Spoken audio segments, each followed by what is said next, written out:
Clase que corresponde a esta semana, y de ahí vamos a hacer algunos ejercicios de lo que tienen ahí ustedes, tocando lo que es los temas,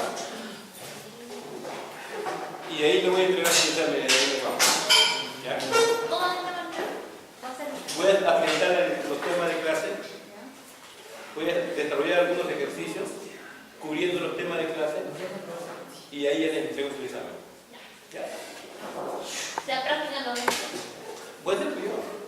Claro, voy a hacer algunos ejercicios típicos. ¿Ya? Y la próxima semana ya continuamos. Pero vamos a tener que cubrir el tema, sí o sí. A ver, los temas que corresponden esta semana es uno de lo que es el muestreo.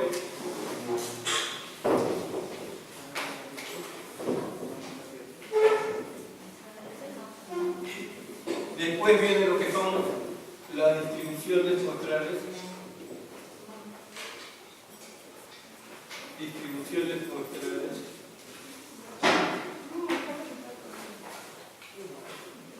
Y después, el último tema es lo que es los intervalos de muestra.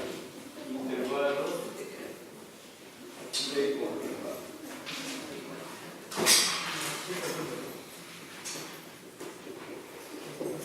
Estos son los tres temas que vamos a hacer el día de hoy. Y el primer tema que ustedes ven ahí, lo que es el muestreo, tiene que ver con el evento que ya se acabó, ya esperando nada más la presentación oficial del nuevo mandatario que va a llevar el comando del país por 5 años. ¿A qué me refiero? Se supone que tanto en la primera vuelta como en la segunda vuelta, a las 4 de la tarde del domingo, después que se emitieron el voto, se emitió un flash electoral, y ese flash electoral a boca de urna, como es una muestra representativa de todo el Perú, siempre cuando se trabaja con muestra siempre hay un margen de error. En la primera vuelta me parece que fue un 5%, tanto hacia arriba como hacia abajo, de acuerdo a los resultados, en el cual al final un candidato quedó prácticamente casi listo esperando el segundo, en el cual hubo con el segundo y tercero un empate técnico, ¿no es cierto?, que después se definió, y los que quedaron pasaron a la segunda vuelta. Igualito, toda esa semana, o todo ese tiempo, desde la primera vuelta hasta la segunda, todo lo que ustedes veían en la televisión, en internet, en los diarios, en todos los medios, todo era resultado en base a muestreo. Toda la encuesta, pregunta, ¿correcto? Llegó el 5 en junio, el día de la segunda vuelta, y como ya ahora solamente eran dos candidatos, el margen de error, que era 5%, disminuyó al 2%. De tal manera que cuando nosotros vimos el resultado igual a boca de urna, el día después, a las 4 de la tarde, el porcentaje, la distancia que había entre el primero y el segundo, no cubría que era el 2%.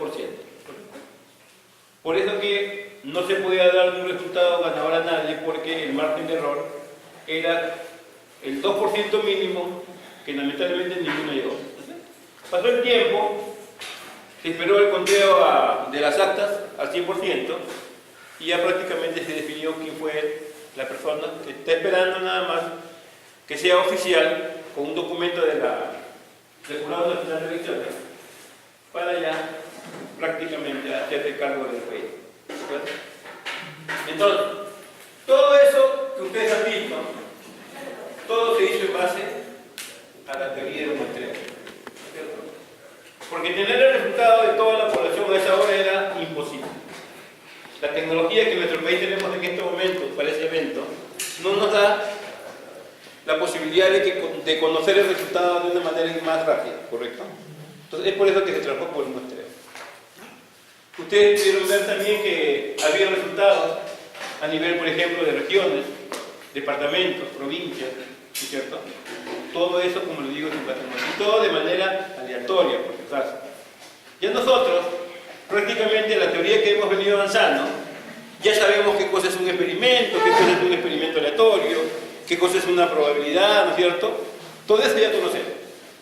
Entonces, todo eso enmarca lo que es esta teoría del muestreo, en el cual existe en lo que es el muestreo aleatorio, lo que es un muestreo estratificado, lo que es un muestreo sistemático y lo que es un muestreo por conglomerado, que es el que dio el resultado de las 4 etapas. Cuando hablamos de conglomerado, por ejemplo, un muestreo por conglomerado podría ser un conglomerado de una región, otro conglomerado de otra región y así sucesivamente. Según esos resultados que uno obtiene de una manera más inmediata y es casi imposible que cambie los resultados, ¿no es cierto? Cuando ya se ejecute todos los registros, todas las estadísticas, ¿no? Al final, como ustedes ven, el resultado no varió. Era casi imposible que el resultado varíe. Así sea por un voto, pero la diferencia iba a ser positiva para la persona. Entonces, eso es lo que corresponde a la teoría del muestreo. Ya nosotros sabemos qué cosa es una muestra, ¿no es cierto? Cómo se puede elegir una muestra representativa. Y sabemos que en base a una muestra representativa yo puedo inferir y decir que lo que yo he obtenido es lo que está pasando en toda la población. ¿Está claro? Pero siempre y cuando la muestra que yo estoy trabajando sea representativa. ¿Está claro? Y en este caso hablamos de una muestra aleatoria. ¿Está bien? Si la muestra es aleatoria, los resultados que yo obtenga de esa muestra, yo voy a decir que eso es lo que está pasando con toda la población, pero siempre con un cierto margen de error. ¿Está bien? Entonces, nosotros también hemos venido trabajando, por ejemplo, con ese símbolo X que corresponde a una definición de una variable, ¿no es cierto? Puede ser, por ejemplo, una variable, por decir, la nota, en el cual si esta variable fuera por ejemplo, la nota del segundo examen, la variable, por ejemplo, la variable nota, esta variable me va a comenzar a reportar resultados, ¿cierto? Puede ser que uno me sacó 18, otro uno me sacó 0,7, otro uno me sacó 13, otro uno me sacó 14 y así. Una serie de resultados, los cuales fueron obtenidos por cada uno de los estudiantes. ¿Verdad? Entonces, esta variable va a dar origen a una distribución que usualmente, en este caso, podría ser una distribución, por ejemplo, normal. Y una distribución normal, por si acaso, tiene dos parámetros, así como, por si se acuerdan, la binomial tenía la esperanza y la varianza, en el cual la esperanza era n por p, la varianza n por p por q. La distribución Poisson tenía, por ejemplo, su parámetro que era el lambda, que era un promedio. Y en este caso, esta distribución normal tiene un promedio que es mu y una varianza que es sigma cuadrada. Ustedes por ahí tienen una tablita parecida a esta tabla, ¿correcto? En el cual, para yo poder uso y buscar los valores de la probabilidad en esta tabla, esta variable que ustedes ven acá, que puede ser nota, peso, talla, estancia, variable cuantitativa continua o discreta, tiene que estandarizarse de esta forma. X, la media, sobre la dirección estándar. Y esto tiene distribución normal con parámetros media 0 y varianza 1. ¿Está claro? Entonces, cuando ustedes estandaricen esta variable X en esta forma, X igual a X menos mu sobre la dirección estándar, recién este resultado que ustedes van a obtener acá, recién lo van a buscar en esta tabla. El resultado va a ser un valor nada. Y ese valor de Z va a estar acá, en la distribución normal, y al costadito va a estar su probabilidad. Entonces, parece que es una variable X. Pero cuando ya pasemos a ver la parte, que ya hemos empezado lo que es la parte de muestreo, ya esta variable así como está ya no se va a trabajar. Se supone que cuando yo empiezo a trabajar con muestras, estoy hablando de un tamaño, una partecita de toda una población. ¿Está claro? Entonces, ya hacer el estudio simplemente de la variable X ya no se puede hacer. Porque ya estamos introduciendo un nuevo concepto de qué es la muestra. Y si acá teníamos una variable X, cuando ya introducimos el concepto con una muestra, entonces ya va a aparecer, ¿se acuerdan de ese simbolito? La media de la muestra. Entonces ahora ya la preocupación es, así como esta variable X ahorita tiene una distribución, esa variable X raya también va a tener una distribución. También normal, con media, mu de X raya y su varianza de X raya. Ya de la media muestral. Esta es media muestral, X raya y X raya. Entonces, ya, está bien. Pero yo también quiero hacer uso de esta tabla que está acá, para encontrar las probabilidades. Miren acá, encontramos el Z, acá encontramos un Z, acá, y acá tenemos, vamos a utilizar otro Z. Pero ustedes se acuerdan que acá era con X, ahora va a ser con X menos la media de la población, acá va a estar también la media, pero de la media muestral, sobre la dirección estándar de la población. Acá también va a ser la dirección estándar, pero de la muestra. Y este Z que ustedes ven acá, también tiene una distribución normal, con media, 0, normal, y varianza también muestra. Y con este resultado yo voy a ir a la tabla a encontrar la probabilidad.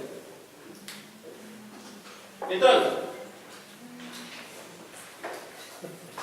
esto es la distribución normal, que es lo que está en esta tablita por acá.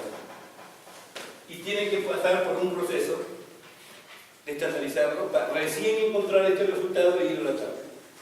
Si no, no puede entrar a la tabla. Pero ahí hay un inconveniente con respecto a esta varianza, en este caso una dirección estándar muestral de X raya. ¿Por qué? Miren.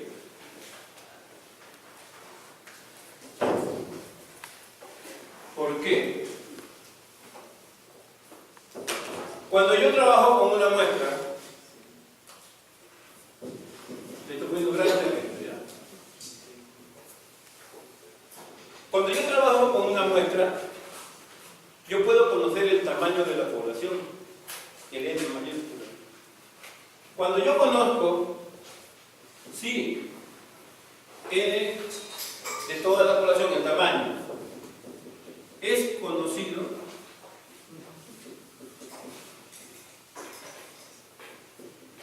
esta varianza que está acá toma la siguiente forma. Sigma cuadrado sobre n todo por n menos n minúscula todo n. Esto sí, conozco el tamaño de la población. Esta es la forma la cual yo tengo que calcular esta varianza muestral, pero acuérdense que cuando yo quiero estandarizar, siempre estandarizo con la desviación estándar. O sea, a esa varianza le tengo que sacar la raíz cuadrada. ¿Está claro? Nunca estandarizo con varianza. Entonces, si esto acá, el tamaño de la población conozco, o es una población finita conocida, tengo que utilizar esta forma para calcular la varianza. Esta parte que ustedes ven acá, el n de la población menos el n de la muestra sobre el n de la población menos 1, se conoce como factor de corrección para población finita. Factor de corrección para la población finita. Estoy conociendo el tamaño de la población.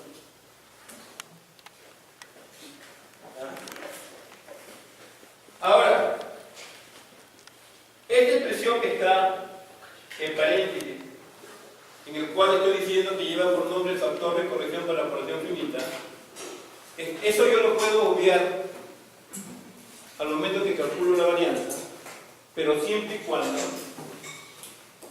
lo puedo obviar esto, siempre y cuando el tamaño de la muestra sobre el tamaño de la población fuera menor o igual que el 5%. ¿Ya? Si ustedes conocen la población, conocen la muestra y hacen ese cociente, y ese cociente les sale que puede ser menor o igual al 5% o 0,05, ustedes podrían dejar de considerar esa expresión a la hora que van a calcular la varianza. Siempre y cuando esta condición se cumpla, ¿por qué?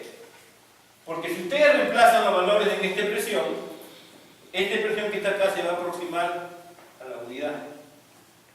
Entonces, todas las partes que ustedes ven acá, si la multiplican por una, siempre le va a quedar esta expresión. ¿Está claro? Repito, esto siempre y cuando este cociente fuera menor o igual al 5%.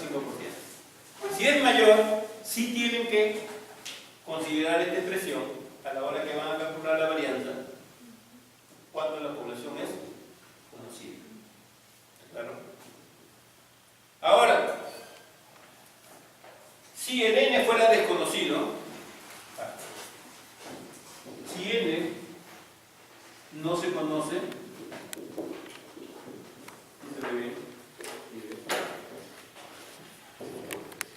ahora, si n no se conoce, entonces simplemente esta expresión que está acá queda sin nada. Y se acabó. ¿Claro? O sea, cuando la población es desconocida, simplemente esta varianza es igual a la varianza de la población entre el tamaño de la muestra. Pero acuérdense, siempre cuando ustedes quieren encontrar este valor de z, siempre en el cociente va a ir la desviación estándar. ¿Está claro? O de la población, o como en este caso de la muestra. ¿Está bien? Nunca va la varianza. Siempre va la desviación estándar, por el caso. Eso se mide en el caso cuando una variable es cuantitativa, ya sea continua o discreta. Nosotros, a la hora que vamos a calcular, más adelante en el siguiente paso, lo que es el intervalo de confianza, solamente vamos a hacer dos diferencias. ¿Conozco la varianza de la población? Si la conozco, utilizo la distribución normal. Si no conozco la varianza de la población, voy a utilizar la distribución T-Student. ¿Está claro? Repito, solamente dos distribuciones. La normal y la T-Student, por si acaso, son distribuciones simétricas. ¿Está bien? Cuando yo digo que son distribuciones simétricas, eso significa de que la media, la mediana y la moda son iguales. ¿Está claro?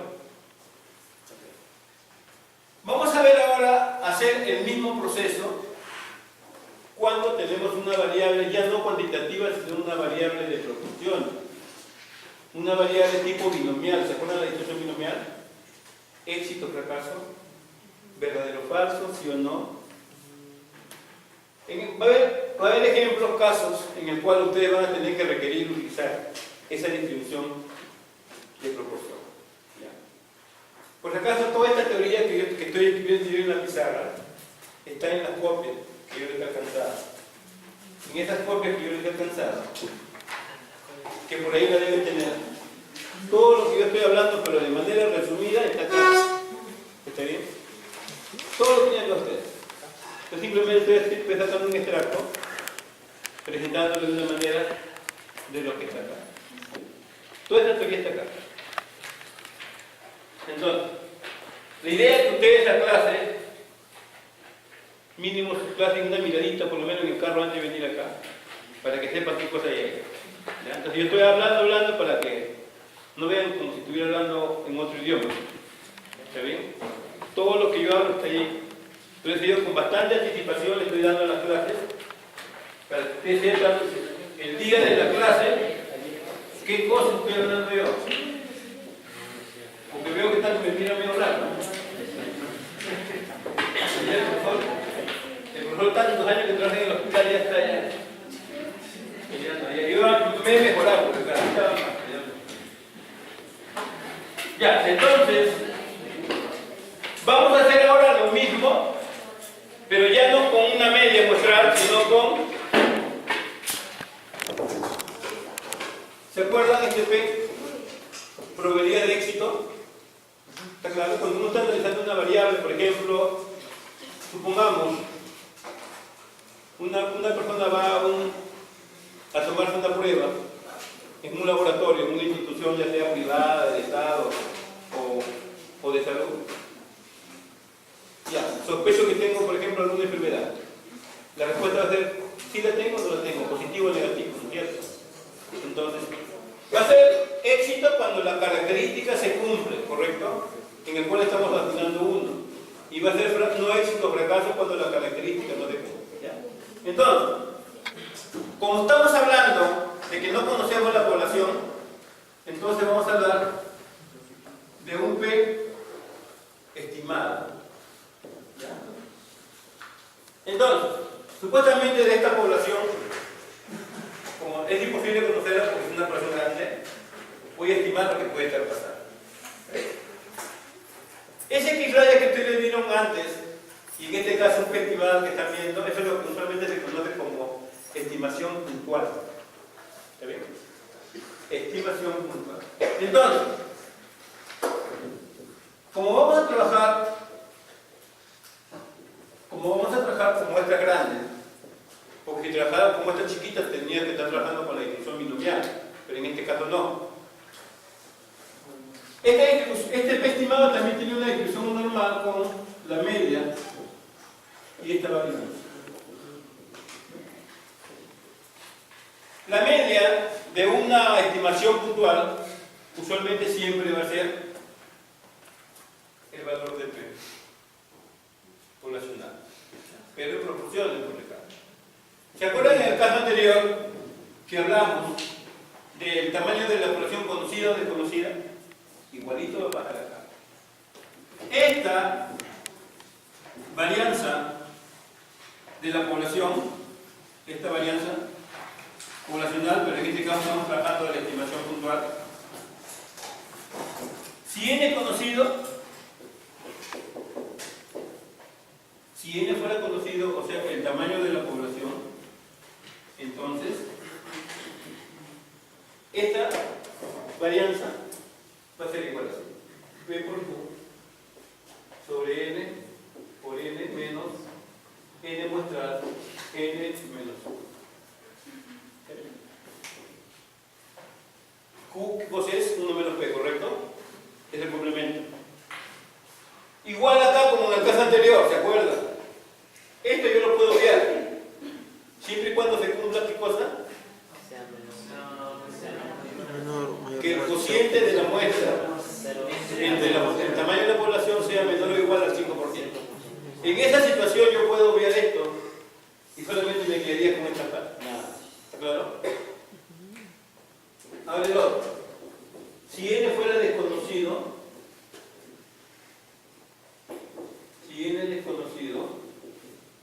entonces esta varianza que está acá va a ser igual a P por Q sobre n. ¿Está claro? Es parecido como el anterior. La única diferencia es que los parámetros, en el caso de la variable de proporción, es éxito o fracaso sobre el tamaño de la. Entonces, igualito, para yo poder encontrar las probabilidades, tengo que pasar con un Z. Pero en este caso ya no va a ser un X raya, ¿cierto? Va a ser el estimado. La media de la población sería el P de la población sobre la raíz cuadrada de P por Q sobre N. Y esto tiene distribución normal Y el resultado que yo voy a obtener acá, ese resultado lo voy a buscar en la tabla. ¿Está claro? Repito, que esta varianza puede variar. ¿Está claro? Puede ser esta, si cumple la condición, que ya ustedes saben, o puede ser esta. A la hora que ustedes, por ejemplo, ven como un dato dentro de su aplicación, si ven que, el tamaño de la población es conocida, tienen que hacer esa verificación. ¿Está claro? Porque acuérdense, cuando el N de la muestra, el tamaño de la muestra sobre el tamaño de la población, fuera menor o igual al 5%, si ustedes reemplazan estos resultados, pues las puras van a ser porque el resultado se aproxima a 1. Algo parecido ha ocurrido en el examen que han dado. En la primera pregunta del examen, yo nunca le pedí que me calcularan el coeficiente de simetría. Por las puras han perdido tiempo. Bien claro decía, análisis comparativo de las medidas de dispersión, nada más. Y las medidas de dispersión que yo sepa, es el rango, la varianza, desviación estándar y coeficiente de variación. Y todo ese resultado lo hacía la calculadora. No tenían que estar ordenando los datos. Mucho tiempo han perdido ahí para calcular una mediana, ordenar los datos. Y el colmo, han habido alumnos, le ponían 17 datos y han trabajado con 16.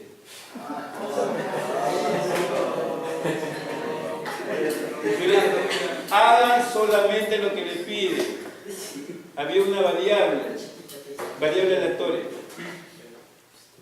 Le decían, calcule la esperanza, la varianza que le división está. Están calculando los gráficos, de gráfico de barritas acumuladas. ¿Cuánto tiempo han perdido? La cosa era directa, como dice abordar. Yo me imagino para calcular una mediana, ordenar todos los datos mínimos, no se demoran 10 minutos. Calcular coeficiente de simetría, unos 5 más.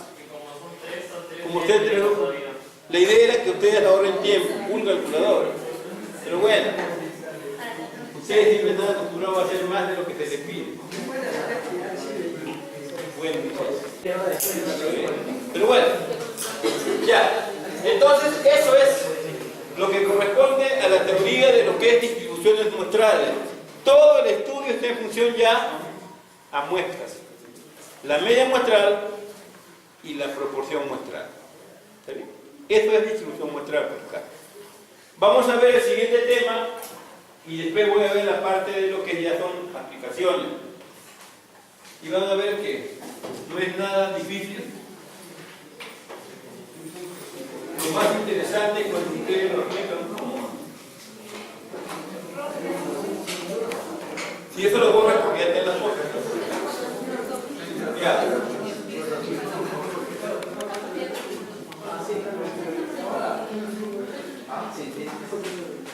Ustedes me podrían decir qué entienden por el concepto de intervalo.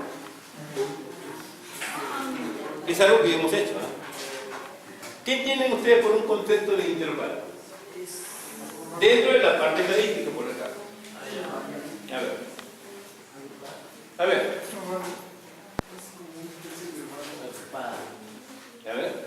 Es como una especie de un rango. Ya, a ver. Entre dos límites. Ya, hay algo por ahí. ¿Qué más? Eso tiene relación con la parte descriptiva que hemos visto nosotros, ¿se acuerdan? Cuando construimos tablas de frecuencia con datos con intervalos, que hemos visto.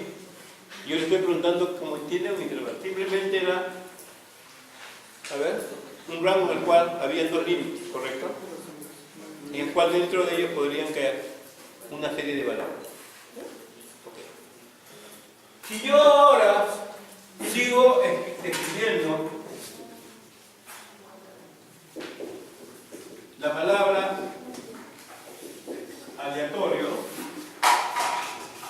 ¿qué entienden ustedes por algo aleatorio? Al azar. Es algo Al azar, sí. en el cual el dato estadístico, para yo poder hacer un análisis, tiene que ser de manera como dice su compañero, al azar o al ya. Ya damos por el contexto final. Entonces, después viene lo que es el tema, que es intervalo de confianza. Y eso tiene que ver con lo que me acaba de contestar ahorita y con el primer tema que vimos, lo que era el muestreo. Les mencioné que cuando ustedes trabajan con muestras, siempre va a haber un margen de error. Porque por más que ustedes elijan la muestra aleatoria, siempre hay un mínimo de que yo me pueda equivocar cuando yo comparo con la población. ¿Está claro? Entonces, ya sabemos lo que es un intervalo, ya sabemos qué cosa es un intervalo aleatorio, y viene el otro concepto que es el tema, que es intervalo de confianza. ¿No es cierto? Esa palabra de confianza que está al final tiene relación con el respaldo que yo le voy a dar. ¿Cómo se llama este símbolo? Media de la población.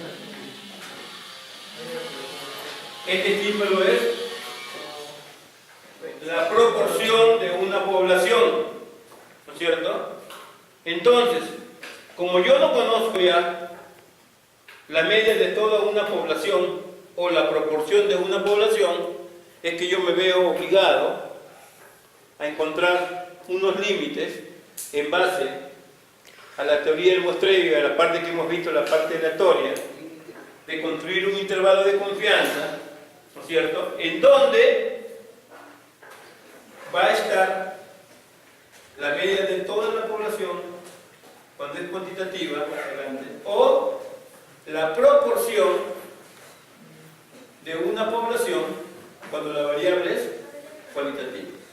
¿Está claro? Entonces, el estudio está en ver ahora en qué límite se encuentran esos resultados para una población de una variable cuantitativa o cualitativa. Entonces, para eso yo le tengo que dar una confianza a ese intervalo. Entonces, cuando yo hablo de confianza, las más comunes pueden ser 90%, 95% o 99%. Esta es la confianza en donde yo creo que va a estar esa media poblacional, ya sea para una variable cuantitativa, que sería 1, o para una variable cualitativa, que es el P mayor. ¿Está claro? Entonces, hace un ratito les hablé que en el resultado de la primera vuelta se le había dado un margen de error del 5%. ¿De acuerdo?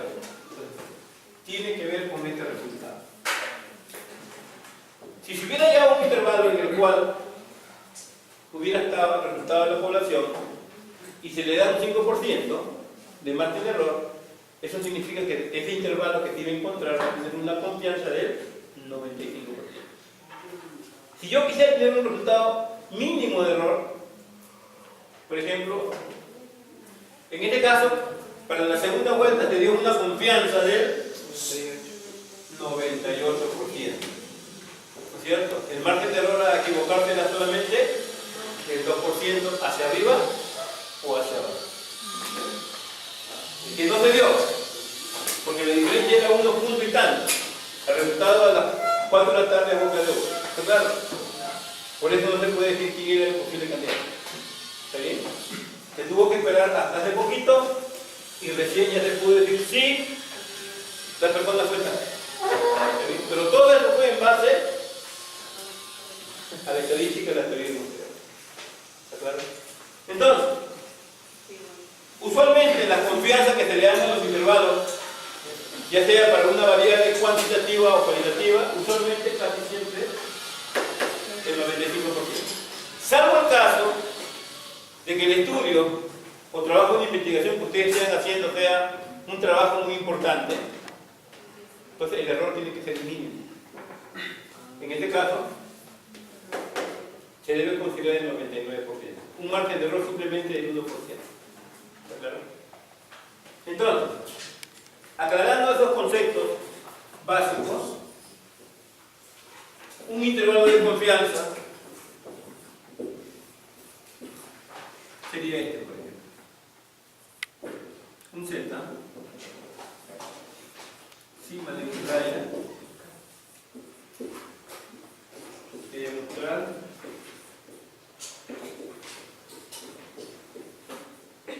esto con una confianza o una ventaja que importa.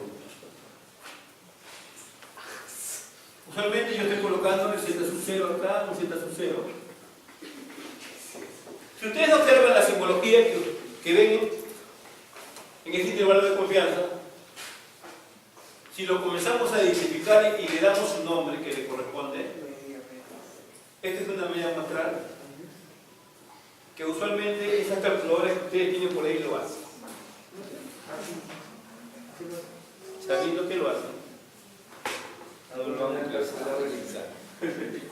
Lo cual me han fastidiado mucho. Para que nadie saque algo le estaba dando 5 puntos. Pero bueno, no han sabido aprovechar muchachos. Yo no quiero que nadie salga jalado por acá. El alumno que jala en mi curso solamente es el alumno que no viene. No lo puedo probar. Es un evento. ¿Es un evento? Seguro. Seguro que lo vamos a hacer. Seguro. ¿Cómo se llama el evento? Seguro, güey. Es un evento vacío, ¿no es cierto? Claro. Como yo apruebo a un alumno que no lo conozco. ¿Cuál es su probabilidad? 0,9. Avanzamos. Este Z supuestamente es el resultado después de haber estandarizado, ¿recuerda? Y ese valor lo voy a poner en la tabla con una probabilidad. ¿Ya? En la amarilla. En la amarilla. Acá. Este sigma de X raya ya lo expliqué. Esa expresión puede variar. Puede tener dos formas. Conozco el tamaño de la población, le tengo que agregar el factor de corrección de población finita, que es tamaño de la población menos tamaño de la muestra sobre tamaño de la población menos 1. Pero también lo puedo obviar siempre y cuando el tamaño de la muestra sobre el tamaño de la población sea menor o igual que el 5% o 0,05. ¿Claro? Entonces, ya está todo esto claro y esto acá es solamente sumar. Este resultado, que es el gamma, es lo mismo que el 1 menos alfa. Esto es la confianza, que puede ser 90%, 95% o 99%, o puede variar. Eso depende. ¿Está claro? Ahora, este valor de Z sub 0 ustedes lo pueden calcular utilizando esta expresión.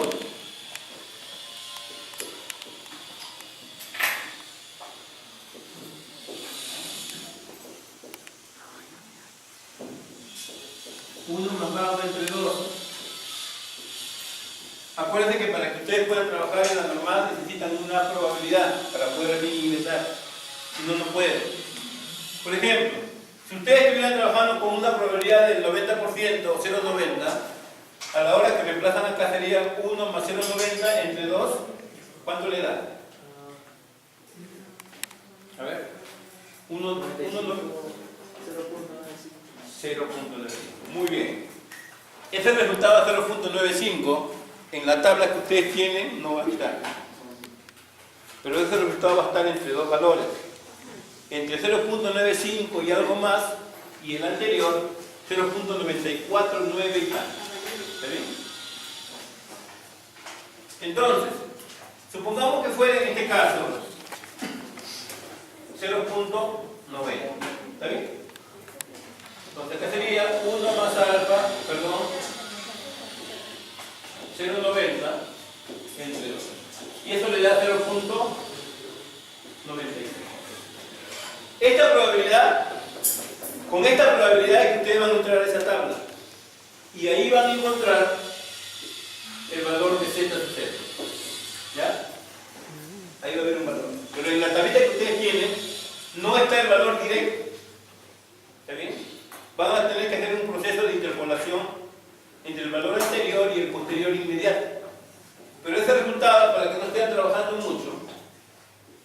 igual a 1,64,5. Entonces, cuando ustedes tienen una probabilidad, una confianza del 90%, automáticamente el Z sub 0 vale 1,64,5. Cuando ustedes tienen una confianza del 95% y reemplazan esta fórmula de acá, el 95%, ustedes van a encontrar, a la hora que hacen la suma, 1 más 0,95 entre 2, van a ver 0.975. Esa es la probabilidad. Ustedes van a la tabla de la probabilidad, buscan ese valor y sí está. Y al costadito está el valor de Z0 que equivale a 1.96. ¿Ya? O sea, con el 95% de confianza, este Z sub 0 es igual a 1.96. Ese valor, esa probabilidad de 0.975 sí está en la tabla. ¿Está bien? Esa tabla que ustedes tienen ahí, por si acaso, esa tabla que ustedes tienen por ahí, lo que tiene una columna de Z y una columna de F de Z. ¿Se acuerdan de esa F de Z? ¿Cómo se llama? Vimos en variable aleatoria, muchachos. No. ¿Cómo se llama? La distribución. Función de distribución.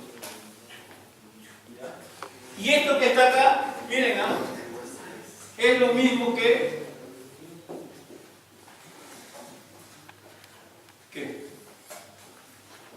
y con esa expresión, ¿se acuerdan que calculamos esa grafiquita de escaleras? Por eso, esta función que ustedes acá en el FZ es lo que aparece aquí en la tabla, en este caso. Función de distribución acumulada. ¿Ya? Y cuando habla de acumulada se está refiriendo a esto. Mira, ahí está la gráfica, inclusive ahí su código. Así, esta es la gráfica así, y la tabla va acumulando así. Como le va avanzando la probabilidad, va avanzando. ¿Sí? Ojo, la distribución normal y la distribución t-student, que está terminando en la normal, tiene valores de z positivos y negativos. Porque acuérdense, la distribución normal es una distribución simétrica, lo cual significa esto. Simétrica en función de la media, del promedio. Si este fuera x, la variable x, de la media hacia la derecha, por simetría van a ser valores positivos. Del promedio hacia la izquierda, valores negativos. Y si ustedes eso lo estandarizan con z, x menos la media de la división estándar, igualito. Va a haber valores de z y ustedes lo pueden mirar en su tabla, valores positivos y negativos. El máximo valor negativo en la tabla que ustedes tienen es menos 4 de z, y el máximo valor positivo es más 4. ¿Está claro? Miren su tablita, ahí está. Entonces, hablamos de simetría, porque ya sabemos cuándo es una distribución simétrica. ¿Cuándo ustedes dicen que una distribución es simétrica? ¿Pueden escuchar? ¿Cuándo? ¿Qué usamos todos los días para venir a trabajar o a estudiar? La media. ¿Qué más? ¡Uy! No. Tienen que estar a la moda, muchachos. Tienen que estar a la moda, ¿sí? La moda, ¿qué más? Y la mediana. Si esas tres cosas son iguales, la distribución es simétrica. ¿Está bien? Listo. ¿Qué? Pues le dice que hay gente pobre que tiene media. Ya, muchachos. ¿Está claro, no? Ya. Entonces, esto, por si acaso, acá les quiero hacer recordar. Si yo conozco, o si por ahí me mencionan que la varianza o la desviación estándar o desviación típica de la distribución es conocida, yo voy a utilizar la distribución normal. ¿Correcto? En el caso de que por ahí no aparezca ninguna evidencia que le dicen que la varianza es desconocida, utilizan la t-student, que también es una distribución simétrica. ¿Se acuerdan ustedes cuando vieron la kurtosis? Acuérdense de eso. Había una distribución que era así, mesocúrtica, esa es la distribución normal.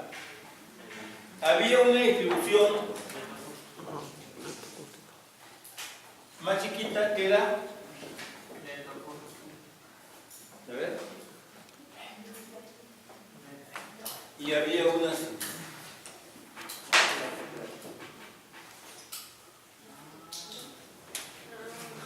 esa chiquita que por ahí me dijeron mesocúrtica, ¿qué utilizan ustedes cuando van a comer? ¿En qué se sirve? Es platicúrtica, muchachos. Y la larguita, acuérdense de los lentes, lexocúrtica, ¿ya? Normal mesocúrtica, cuando se sienta para almorzar. La lectocúrtica, la que tiene al centro bien presentable, ¿cierto? Esa es la lectocúrtica. Y las que son gorditas, ¿no? La más aplanadita es la platicúrtica. Esa es la curtosa, muchachos. Esta es la curtosa. ¿Está bien? Tiene relación con lo que estamos hablando, ¿no? Sí. Por eso a veces los jóvenes, como ustedes, ¿cierto?, utilizan muchas palabras técnicas de la estadística. ¿Está claro ahora sí? Entonces, por ejemplo, con el caso de la distribución normal no hay problema. Necesito solamente la probabilidad. Y me voy a la tabla. ¿Correcto? Los tres valores clásicos, 90%, 1, 64, 5. 95%, 1,96.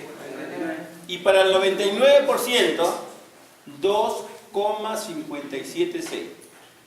Resultado ya interpolado para que no estén perdiendo. 2,576. Claro. 90%, 1,645. El Z, por acá. 95%, 1,96. Y 99%, 2,576. Este es para la distribución normal, por acá. Porque para que ustedes ingresen a la tabla de distribución normal, solamente le piden la probabilidad. En el caso ahora de que esta varianza sea desconocida, ya no pueden utilizar la distribución normal. En este caso van a tener que utilizar la distribución t-student. Y la distribución t-student, aparte de la probabilidad, le pide otra cosa. Le pide los grados de libertad. Entonces,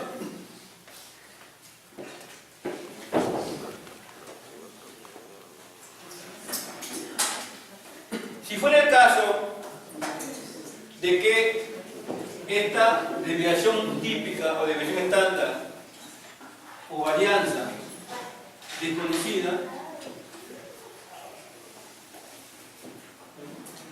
entonces, para yo encontrar este valor de t sub 0, por si acaso, necesito yo conocer la distribución de t-student. ¿Ya? Y la tabla t-student que está acá, después de la normal, me pide dos datos. Por ejemplo, la t menor o igual que el t sub 0, con esto simplemente me da la probabilidad.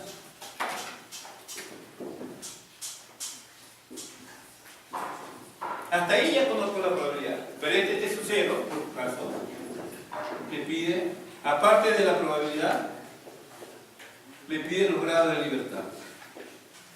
¿Está bien? Y por ejemplo, si ustedes me dicen tengo una muestra de tamaño 30, son los grados de libertad. Como esta es una muestra, esto sería 30 menos 1. Salud.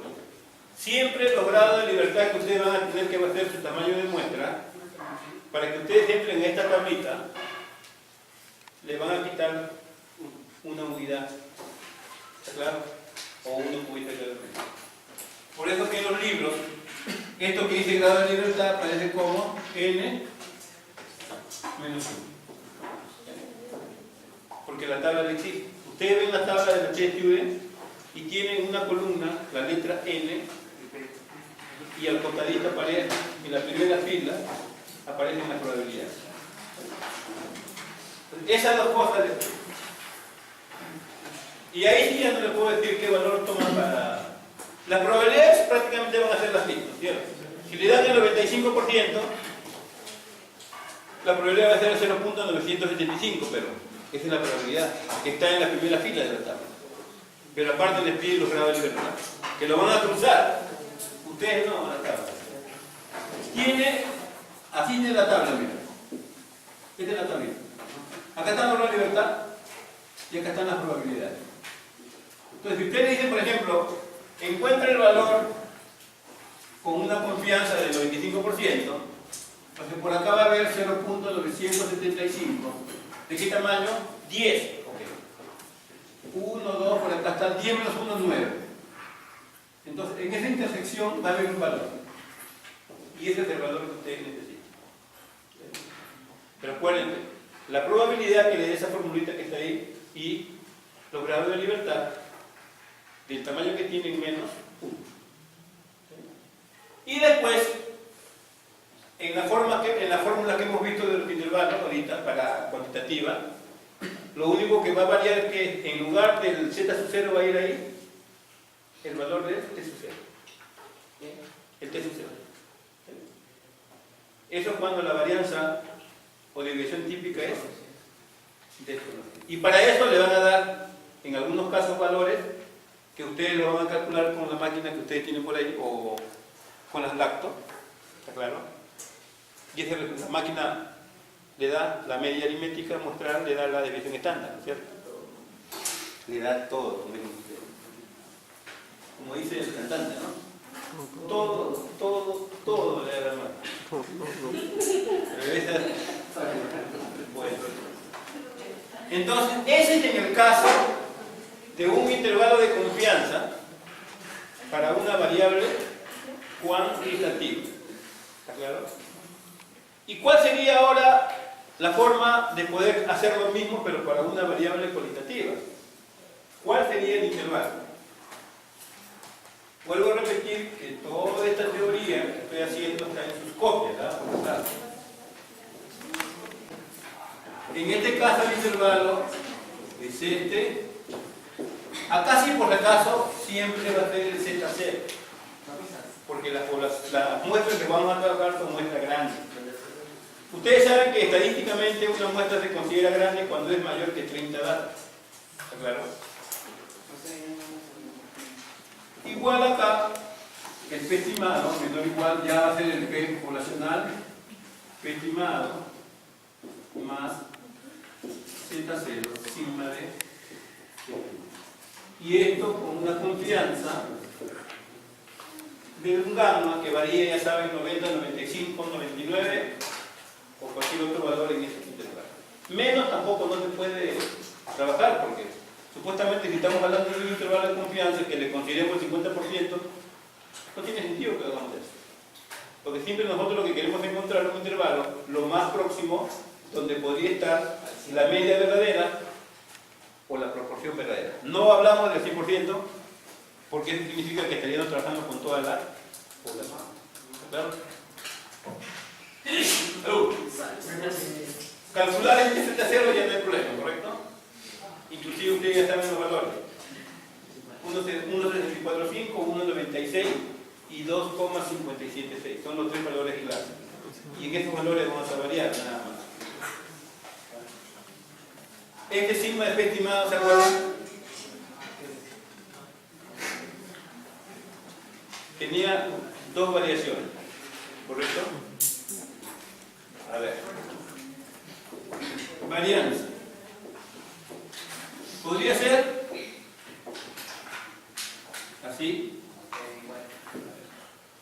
N conocido, ya, N sí, esto era T por Q sobre N por poblacional, N no, simplemente P por Q sobre G. Pero esa es varianza, acuérdense. Ustedes lo que necesitan para encontrar el Z0, el estandarizado, es la desviación. Acuérdense. Este acá.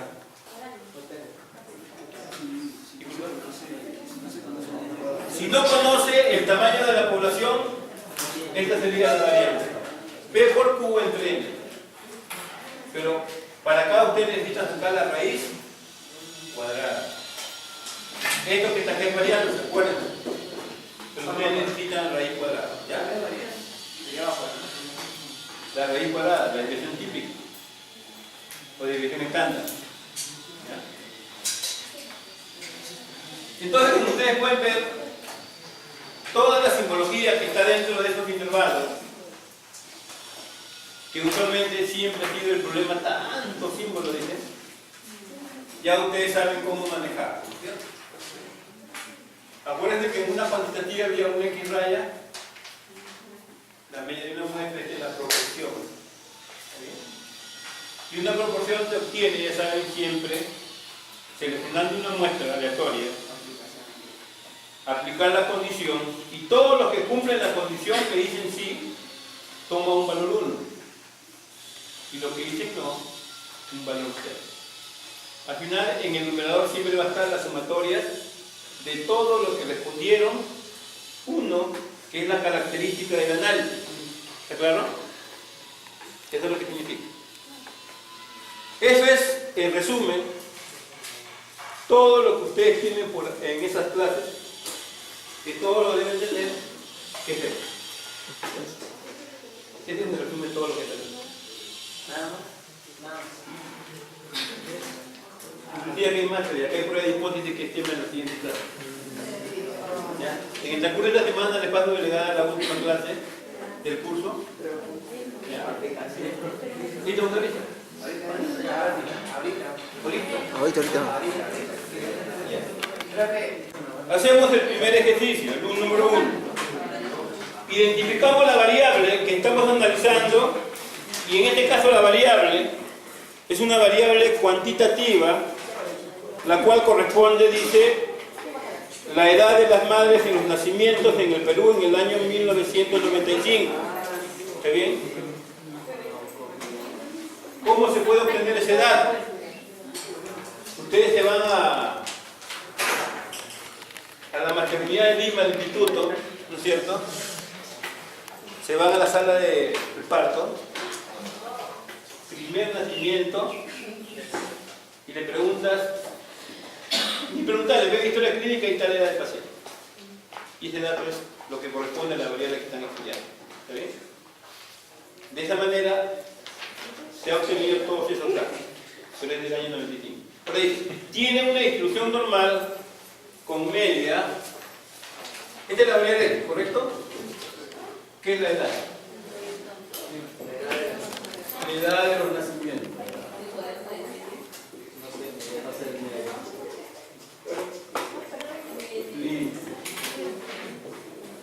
Dice que esa variable tiene una distribución normal.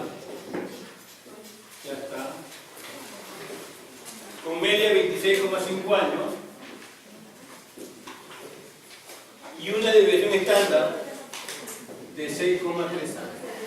Pero acuérdense, la distribución normal tiene dos parámetros, tiene la media y tiene la varianza. Si a mí me están dando como dato la desviación estándar, que es 6,3, yo necesito la varianza, y eso es al cuadrado. Entonces, esa es la distribución de esa variable, edad de nacimiento. ¿Está bien?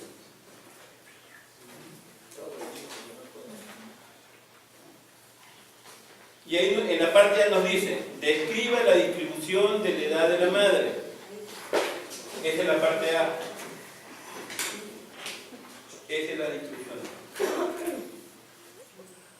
En la parte B me dice, ¿cuál es la probabilidad de que una madre elegida al azar tenga más de 30 años? La parte B. Es que la variable tenga mayor que 30. Esa probabilidad no está bien en este caso. ¿Está bien? Así como está, no puedo yo todavía utilizar la tabla, ¿correcto? Porque la tabla que ustedes tienen es una tabla acumulada. ¿Está bien? Cuando yo hablo de acumulada me estoy refiriendo a la función de distribución, ¿se acuerdan? X menor o igual que esa es la función de distribución acumulada. Entonces, y la forma como está, miren, así como está acá es mayor, yo tengo que convertirlo esto por complemento X menor o igual que 30. Ya está. Recién ahí puedo empezar a hacer el proceso de estandarización para después poder entrar a la tabla normal. Entonces, ¿se acuerdan para estandarizar cuál era la formulita? Z X menos mu sobre 5. ¿Está bien? Esa expresión yo tengo que encontrar ahí 1 menos y empezamos a hacer el proceso. ¿Qué hacemos primero? Ya que vamos a hablar ya técnicamente, ¿ya? Le restamos el promedio, que es 26,5, tanto a la variable como al valor. ¿Ya? Y si observo mi expresión, ya tengo el numerador, ¿cierto? Me falta ahora el denominador. Dice entre la desviación estándar típica, que en este caso es 6,3. Entonces ahí ya tiene la forma de z, ¿cierto? Entonces lo que hago yo es 1 menos la probabilidad z ya y menor o igual que el valor que ustedes van a encontrar. ¿Cuánto sale el valor? 30 menos 26,5 entre 6,3. Por si acaso la tabla normal que ustedes tienen ahí solamente les permiten 2 decimales. Si tienen más de 2 decimales tienen que redondearlo a 2 decimales, ¿ya? ¿Cuánto sale? 0.56.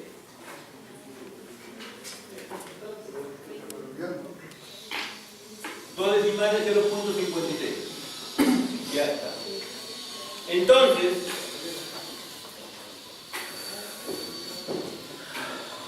ustedes van a entrar a su tabla a buscar ese valor y ya va a ser el f de 0,56. Entonces ahora, van a ir a la tabla que ustedes tienen y en la columna de la z van a buscar este valor. Y al costadito hay un f de z que va a estar la probabilidad que ustedes necesitan. ¿Cuál es? A ver, 0. 71.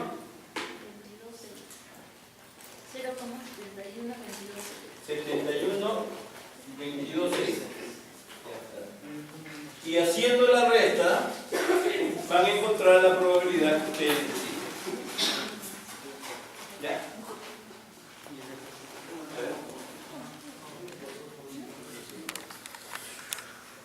Resten 4 tablas. Dígame. ¿Usted pone z menor o igual a 0.56 y por qué ya debe ser menor? ¿Acá? Sí, es menor o igual que el otro. Es lo mismo, es menor o igual. Ah, bien,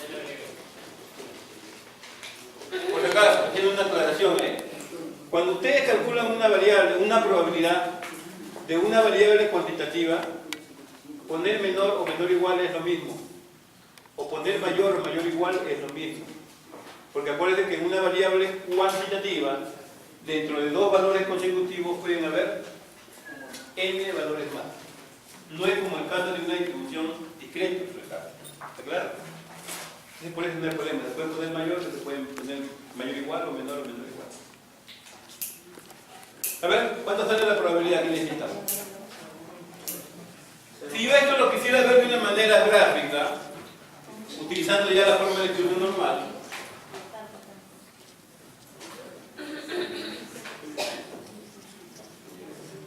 ya, esta es la media, en este caso vale 26,5. La probabilidad que me está pidiendo es mayor que 30.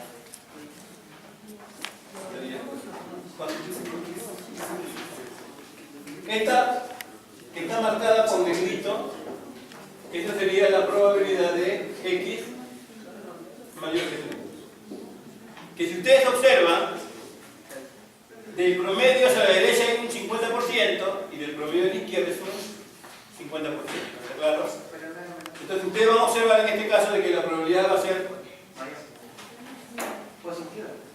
Sí, va a ser positiva, pero ojo, la probabilidad siempre va a ser un valor positivo, no hay probabilidad negativa.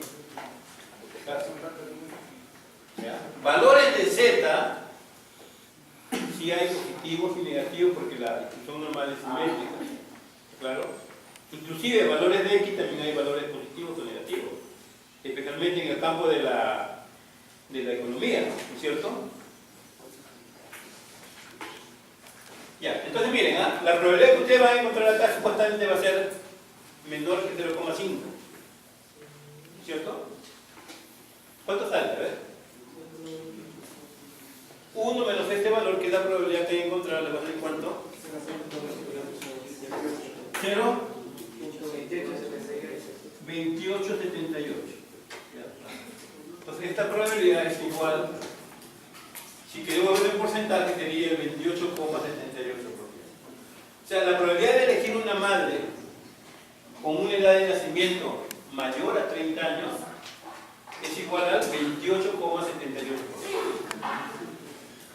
Esa es la pregunta, ¿no? ¿Cuál es la probabilidad de elegir una madre cuya edad sea mayor a 30 años? ¿Sí? Entonces la respuesta sería, la probabilidad de elegir una madre de manera aleatoria es equivalente al 28,78%. ¿Qué pasa usted? Siguiente mayor.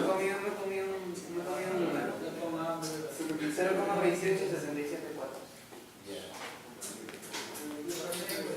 77.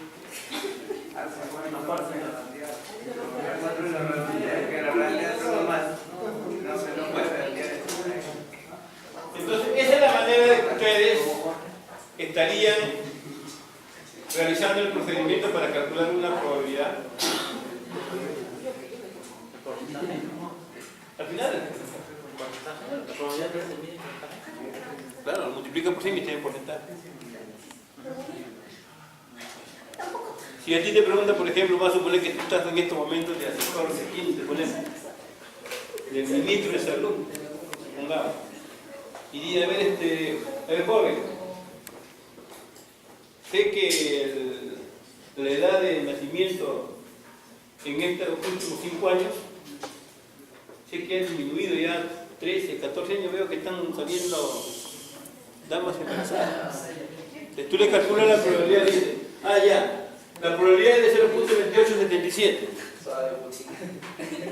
Yo soy el... ¿Qué es eso? No entiendo. A ver, aclárame en otra vez.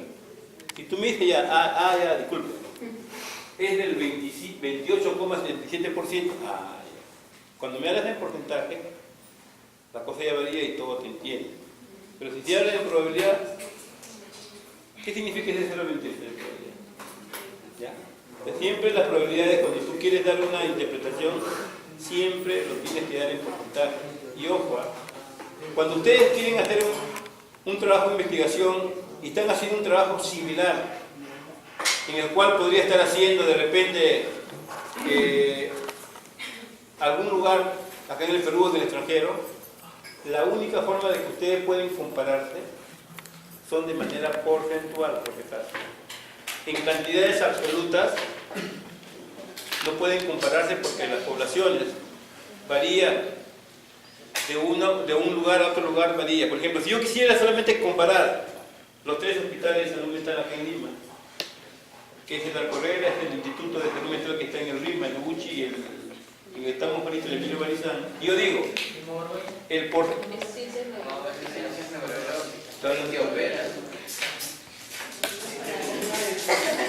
Entonces, si yo quisiera comparar, yo podría decir, ¿no? Yo podría decir, el porcentaje de pacientes en el cual se le ha observado, por ejemplo, un diagnóstico que ahora está bastante de moda, que es la ludopatía, por ejemplo, no señalen. Es igual en los 3 hospitales, tiene sentido hablar. En los 3 hospitales es el 10%, por ejemplo. Pero si yo quiero saber ese porcentaje, ¿qué significa en este caso? Tendría que conocer las poblaciones. Porque puede haber una población en un hospital A, por ejemplo, que sea de 5.000 personas. En un hospital B, por ejemplo, de 1.000 personas y en un hospital C de 500. Porcentualmente tiene sentido comparar, pero en cantidad absoluta no. Ya sea acá en el país o a nivel del mundo. Le cuento esto porque me sucedió una anécdota así del año pasado, en el cual acá en el hospital, dentro del servicio de odontostomatología, hay unos médicos jóvenes que hacen un trabajo de investigación y se hizo un trabajo en relación a temas de su especialidad, pero el interés del doctor era que su trabajo sea presentado en España. Lo presentó a una universidad, no a la Complutense por ejemplo, a una universidad, y ustedes saben que cuando ustedes mandan un trabajo al extranjero, y hay un equipo de expertos a nivel mundial, de diferentes nacionalidades. En ese grupo que revisó el trabajo del doctor, en el cual yo participé como estadístico, y se envió datos absolutos, o sea, tablas de frecuencias simples, con las cantidades absolutas, cantidad, por ejemplo, de pacientes con caries dentales y con problemas relacionados a eso. Entonces, del pool de expertos, investigadores en España, del universo hubo una investigadora, una de nacionalidad japonesa, que observó el trabajo, el resto no. Observó y dio una respuesta al odontólogo, y bueno, el odontólogo tampoco no sabía qué le decía, el idioma era castellano por si acaso. Mira, me dice Víctor, no entiendo, ¿por qué no me ha rechazado el trabajo? Esta japonesa, vamos a ver, lo leo y tenía sentido lo que decía la doctora. Ella hacía énfasis de que no se podía comparar cantidades absolutas a nivel mundial porque las poblaciones varían de acuerdo al estudio, ¿no? Entonces ya pues se le presentó la tabla tanto en cantidades absolutas como en frecuencias relativas, que ustedes saben que son probabilidades, pero de manera porcentual. Se envía ese resultado y ya todo el equipo aprobó el trabajo de investigación, ¿no es cierto? Y eso le valió en este caso a los doctores viajar, ¿no? Por una semana estuvieron donde en Argentina y Chile, pero los doctores por el avión. ¿Ya? Entonces por eso quiero aclarar, siempre es bueno, conocen ustedes las probabilidades, pero siempre las interpretaciones siempre tienen que estar en porcentaje. ¿Está claro? Entonces, ahora sí está claro, ¿no? Hemos visto de manera el procedimiento, lo estamos viendo de manera gráfica, ¿no es cierto? Y las interpretaciones. La siguiente pregunta, ¿qué es? La pregunta C es lo mismo, pero hay una pequeña variación, ¿no? La variación es que dice, suponga que tomamos una muestra aleatoria de 25 madres, nada más, y le piden la misma probabilidad, ¿no es cierto? Entonces, si yo quisiera presentar la distribución para el caso C, ya es el X raya, porque ya ingresó un tamaño de muestra, que es 25. ¿Cómo sería acá? ¿Cuál sería la media en este caso? 26,5, ¿no? El mundo que cae.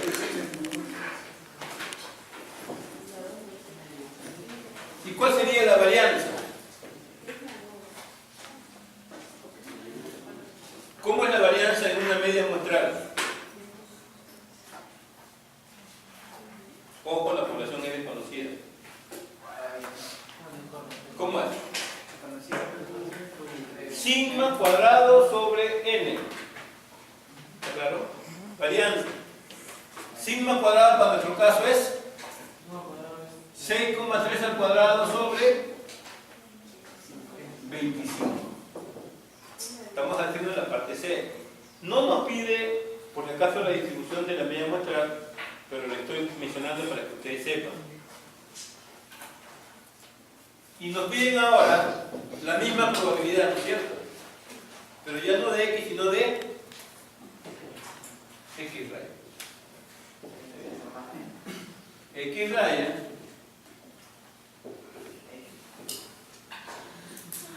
¿está bien? X raya, y acá ya sería el sigma de X raya. Acá no varía nada, ¿cierto? En el numerador. Acá sí va a variar, porque va a ser el sigma de X raya. Y para nuestro caso, ¿cuánto vale el sigma de X raya?